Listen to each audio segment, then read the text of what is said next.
Hi, so this is definitely going to be an unconventional video, but I just needed to go ahead and get this out. I've been planning on doing this since I knew that this was going to be a thing, and you know what, I'm just going to go ahead. So, I just went and saw the, fan early showing of Smile 2, and anybody who knows me knows I love horror movies. And this was no different. The first Smile movie I remember watching in my bedroom and being absolutely just like awestruck at how much just dread that the movie caused me. I think it's very rare these days for horror movies to really like not just give like cheap jump scares and to really get deep into your psyche of like what is truly like horrifying and scary and deeply unsettling. And that's what I really liked about Smile, because it's not it just doesn't feel like the traditional horror movie scares. So okay, sorry, I'm like a little shaken up. Obviously there might be some like spoilers in this, so just a heads up if you don't want to be spoiled. Maybe skip this video or wait until after you've seen it.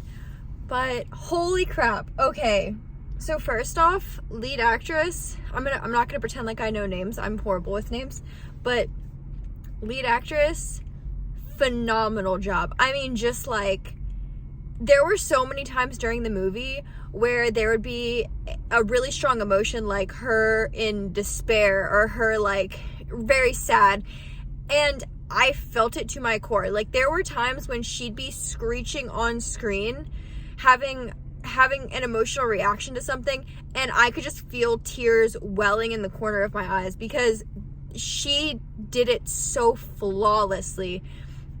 I felt chills, and not just from the imagery of horror and the gore that is definitely a postmark, I don't know what the word I'm trying to say is, it's trademark of Smile.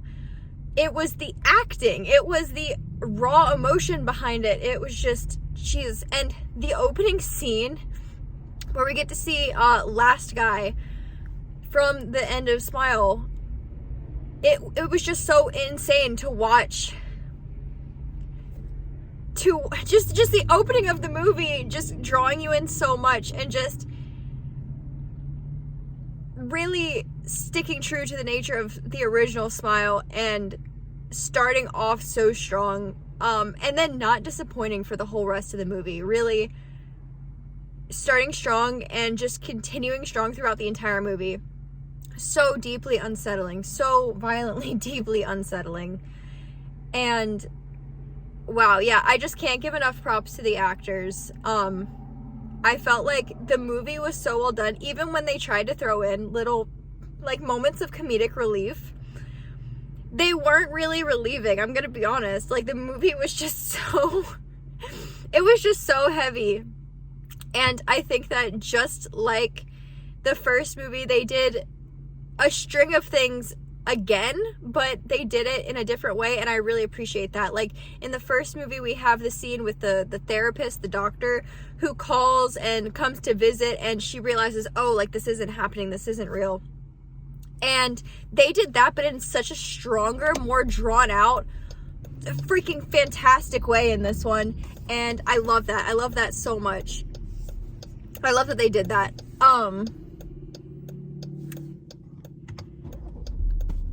Just wow.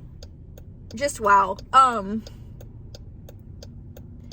Yeah, this is just gonna be an unedited shock reaction video, and I'm sorry. This is what you guys are getting this week. This is just how it goes sometimes. But I've just been so excited to see this movie, and I'm just so amazed. Like, my only regret is that I wish that I had seen it a little bit later in the day. I was still kind of, it was only like 5 o'clock, I think, that they started it. So, yeah, it was 5. So there wasn't like a lot of people, and I feel like that kind of adds to the experience of watching a movie for the first time, is like having a whole bunch of people there and watching it all together, and it just being you know, the joy of, I don't know, fellowship in movies. But as with the first one, I think when they show the like monster, demon, whatever it is behind the curse, I think it's disgusting. Like, I can't really find the right words for it.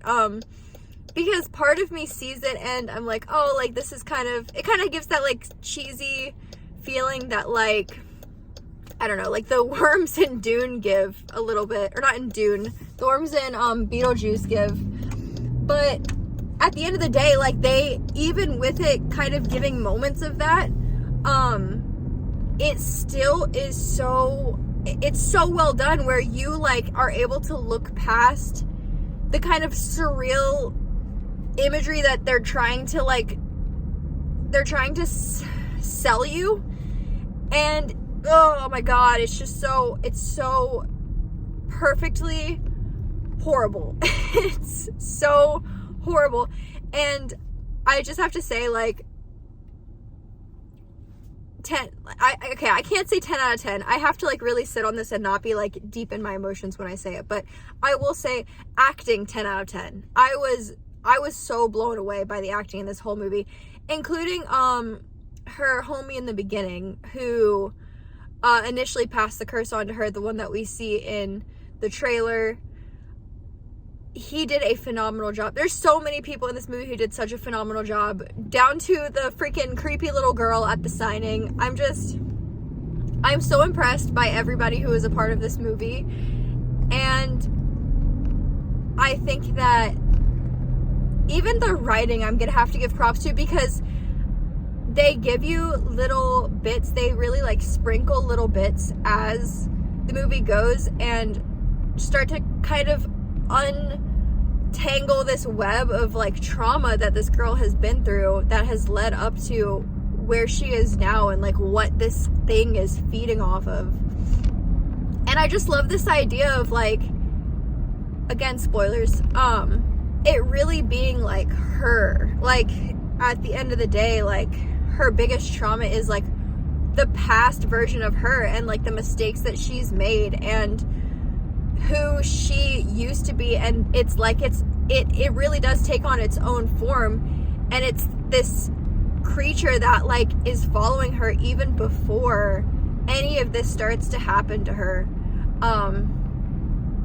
Just such a good movie, so well written, so well acted, and I am so grateful that I got to be a part of just being able to see it in general. Even if I hadn't been one of the first people to be there to show up, I'm so grateful that I was born in a time that this movie was in theaters and I got to go see it.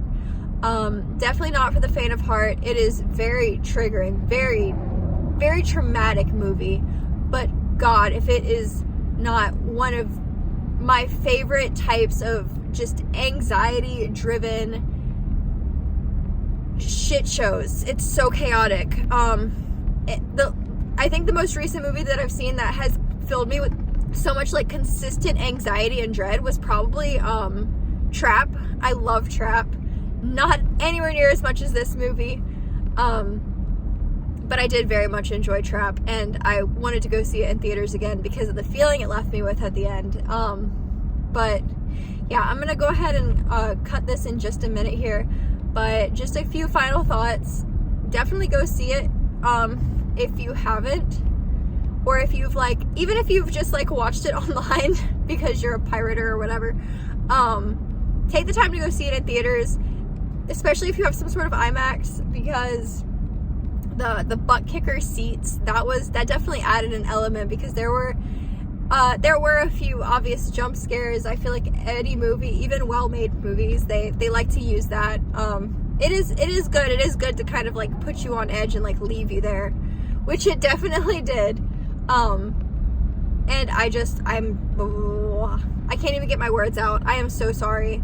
I am caffeine all the way up, and I am I'm left like a blubbering mess after horror movies. Like my anxiety, my cortisol is so high, and I am so grateful when a movie's able to do this. There's been quite a few disappointing horror movies this year, and I am very grateful this was not one of them.